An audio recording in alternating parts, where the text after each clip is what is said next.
Pendant la journée porte ouverte de Brain Forest, Serge Moukouri du FLAG intervenait sur les innovations et perspectives de l'observation indépendante dans le bassin du Congo.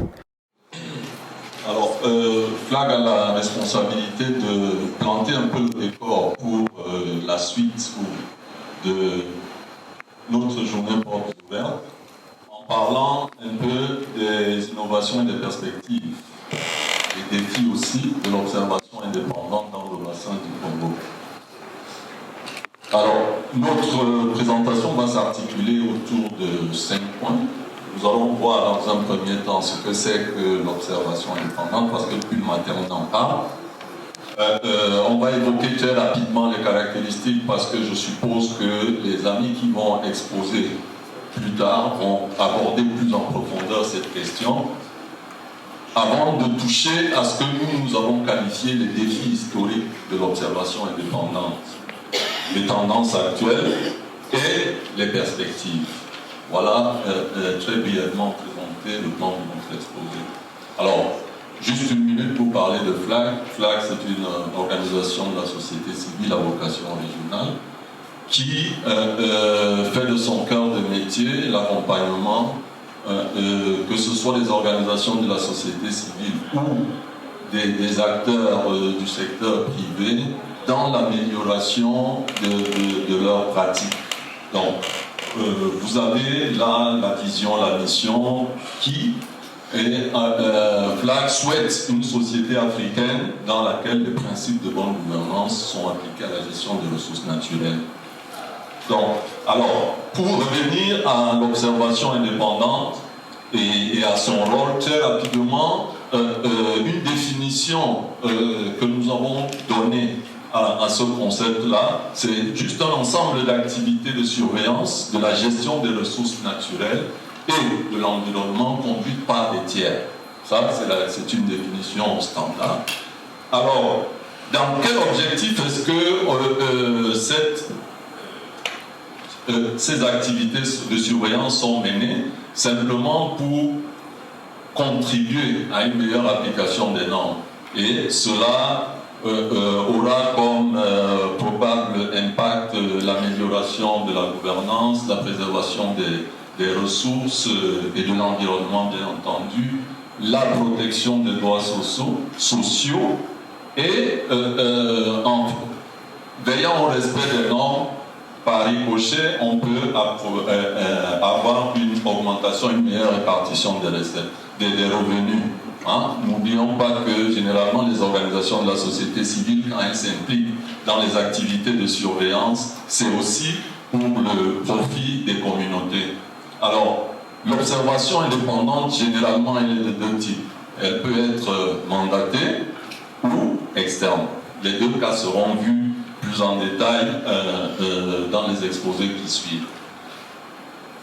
Alors, si on parle des caractéristiques de l'observation mandatée, ici il s'agit d'une relation qui s'établit entre une tierce partie et une administration. C'est la raison pour laquelle on parle de mandaté, parce qu'il y a un cadre formel de collaboration entre l'entité qui vient suivre l'application des normes par l'administration et l'administration concernée. Il y a d'autres éléments. Ce cadre, par exemple, va favoriser pour cette entité-là l'accès aux documents, l'accès aux sites, et un des avantages que ce mécanisme a, c'est qu'il permet, tout à l'heure on a entendu le directeur présenter un peu les procédures de l'administration. Donc, avec les missions conjointes que cet observateur peut réaliser, il va être en mesure d'attester que l'administration respecte ou pas les principes et les règles qu'elle-même a édictées. Alors, pour ce qui est de l'observation externe, très brièvement, on va voir que pour les entités qui s'impliquent dans cette activité n'auront pas toujours de cadre formel de collaboration avec l'administration. Ça veut dire que le mandat, elle vient c'est-à-dire l'organisation s'auto-mandate, si on peut dire ça, c'est-à-dire elle décide de mener un certain nombre d'activités pour vérifier que les opérations de gestion des ressources naturelles sont conformes aux normes qui les gouvernent. Alors, il y a des avantages et, bien entendu, il peut y avoir des contraintes. Généralement, de façon globale, dans la plupart des cas, c'est souvent des difficultés d'accès au site, parce qu'il y a des acteurs qui ne vont pas permettre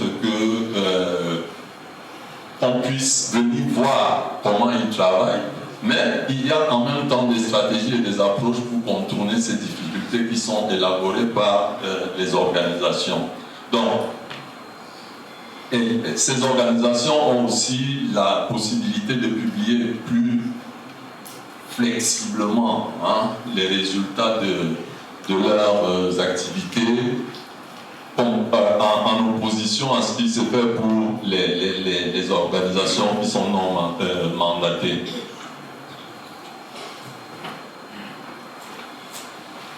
Très brièvement, c'est juste un cercle qui présente un peu le cycle des actions qui sont menées dans un processus d'observation indépendante.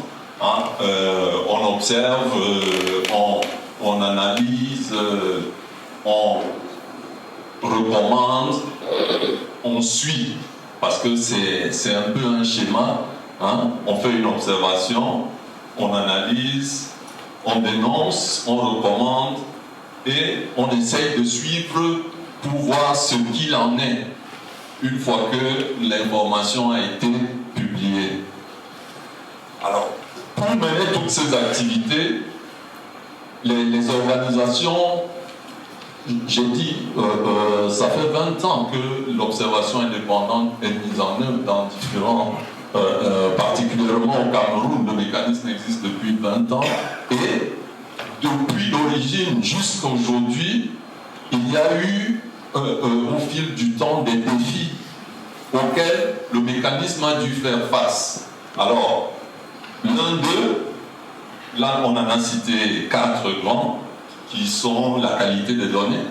Très souvent, un des reproches qu'on faisait aux organisations qui menaient de l'observation indépendante, c'est qu'on ne connaissait pas comment est-ce qu'elles font pour arriver à leurs résultats. Et à la fin, on questionnait la qualité des informations qu'elles produisaient. L'autre, c'était bien évidemment les outils, l'approche de production des données. L'accès aux données, oui, les observateurs ont travaillé, ils ont produit des rapports, mais les informations qu'ils mettaient à la disposition du public parfois étaient présentées sous un format qui ne facilitait pas l'accès aux dites informations par des personnes qui ne sont pas des spécialistes de la question. Alors, et enfin, comment est-ce qu'il fallait se positionner pour répondre à toutes ces préoccupations-là. Donc, pour chacun de ces défis, particulièrement aujourd'hui avec la mise en œuvre du projet CV4C, il y a eu des réponses qui ont été amenées à différents niveaux. Il y a eu par exemple une approche d'accompagnement des organisations, une approche qu'on peut qualifier informelle, c'est-à-dire soutien des pairs, qui a été développée. FLAG appuyait les organisations qui veulent s'engager dans la mise en œuvre de l'OI en analysant par exemple leur rapport avant qu'il ne soit publié, pour s'assurer qu'ils garantissent quand même une certaine qualité des informations. Il y a eu, pour le cas du Cameroun, et on reviendra, il y a un exposé plus en détail dessus, le développement d'un système de management de la qualité à travers le système normalisé d'observation externe et qui est en train de s'étendre maintenant dans d'autres pays. Et puis, un outil qui a été développé par un partenaire dont on a parlé un peu aujourd'hui, WRI, Open Timber Portal. Open Timber Portal qui est à la fois un outil de promotion pour le secteur privé, mais aussi qui permet aux observateurs indépendants de publier une information de qualité accessible par un large panel de personnes. Alors, pour faire face à un autre défi auquel les structures en charge de l'observation indépendante faisaient face, on a développé dans le cadre du projet CV4C un outil d'analyse spatiale, c'est l'après-midi. Donc, un outil d'analyse spatiale appelé FlagWatch qui aide les structures désormais à mieux planifier leurs opérations sur le terrain. C'est-à-dire que lorsqu'elles veulent prendre une décision de réalisation des missions, elles peuvent s'appuyer sur cet outil. Et on en a fait allusion ce matin dans la présentation des résultats du projet. Donc FlagWatch pour analyser un espace et prendre une décision pour savoir s'il faut mener une action dans cet espace-là ou pas.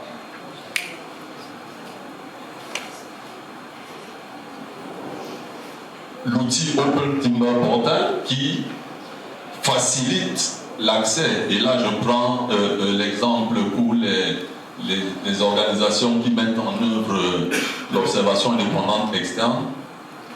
Dans la base de données de l'Open Timber Portal, il y a toute une panoplie de documents qui sont publiés par les organisations et par les entreprises privées pour justifier la légalité ou pour appuyer la légalité de leur voix dans le cadre de la promotion que fait Open Timber Portal.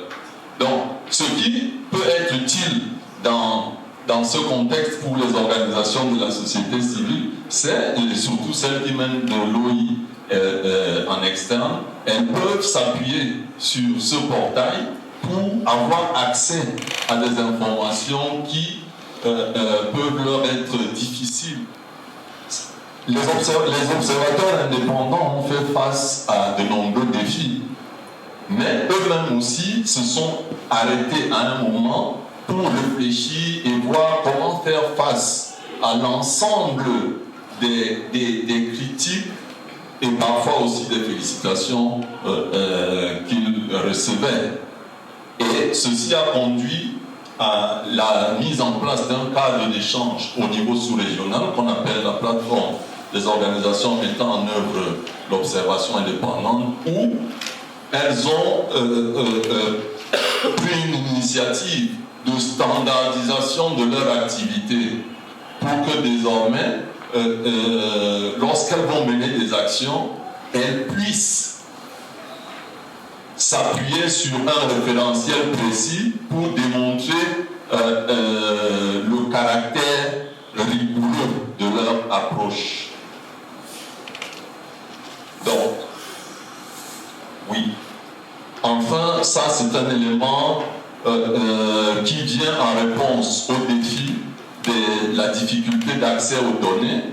L'autre volet de l'outil Open Timber Portal qui facilite la publication des informations des OI permet à ces informations-là d'être visibles, d'être vues et d'être lues par différentes parties prenantes à travers le monde. Bien entendu, pour publier une information sur cette plateforme, les OI doivent absolument respecter des standards stricts de qualité avant que l'information ne puisse être visible sur cette plateforme. Et une fois tous ces défis-là pris en compte, l'observation indépendante dans le bassin du Congo a quand même des perspectives, parce qu'en intégrant tous ces éléments-là,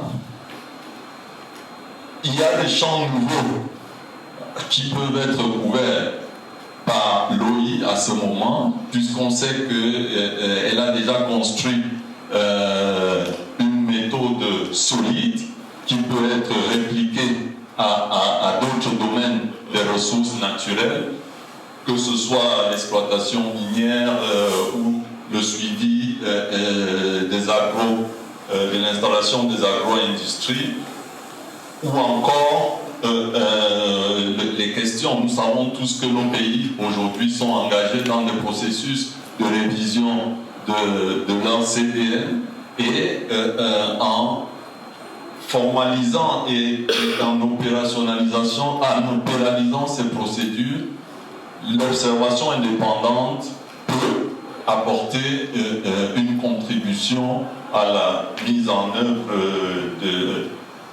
ou à la vérification de ces CDN-là.